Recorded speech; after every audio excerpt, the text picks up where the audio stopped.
Et je vis au milieu du trône et des 4 êtres vivants et au milieu des vieillards un agneau qui était là comme immolé.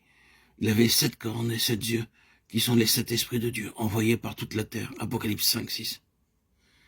Il y avait au milieu du trône un agneau qui était là comme immolé. Aucun commentaire ne peut ouvrir le livre. Seul l'agneau immolé le peut.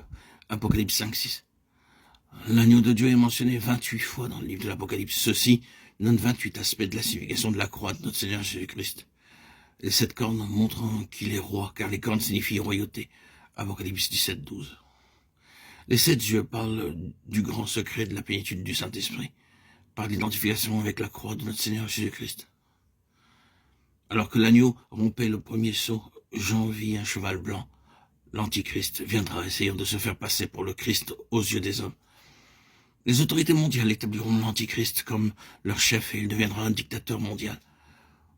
À l'ouverture du deuxième sceau, une grande épée fut donnée au cavalier cheval roux.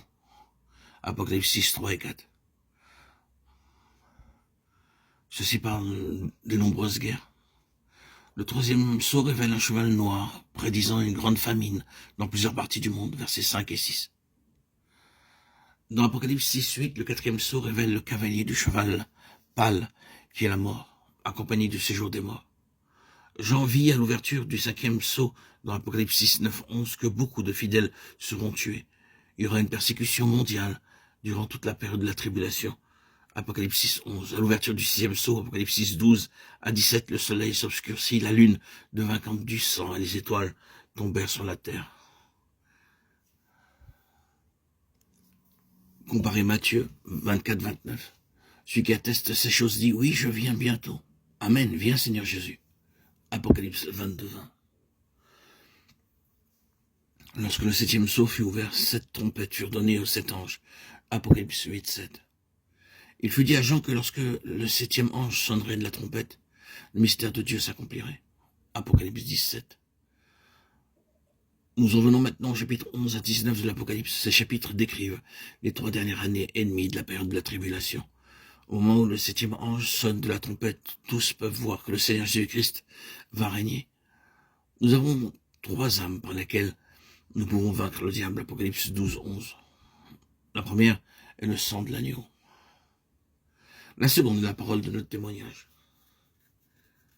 La troisième est que nous ne devons pas aimer nos vies jusqu'à la mort. Par une position ferme, nous pouvons vaincre l'ennemi.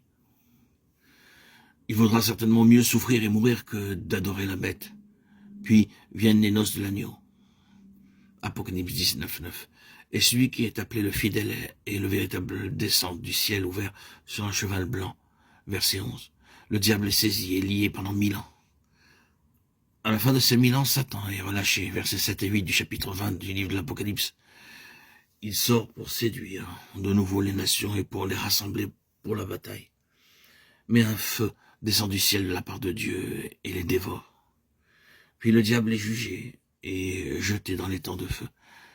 Les morts ressuscitent pour se tenir devant le grand trône blanc.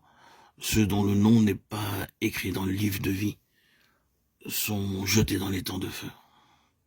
Le livre se termine avec la merveilleuse promesse. Oui, je viens bientôt. Et l'auteur répond, Amen, viens Seigneur Jésus. Et ajoute que la grâce du Seigneur Jésus soit avec tous. Apocalypse 22, 20, 21.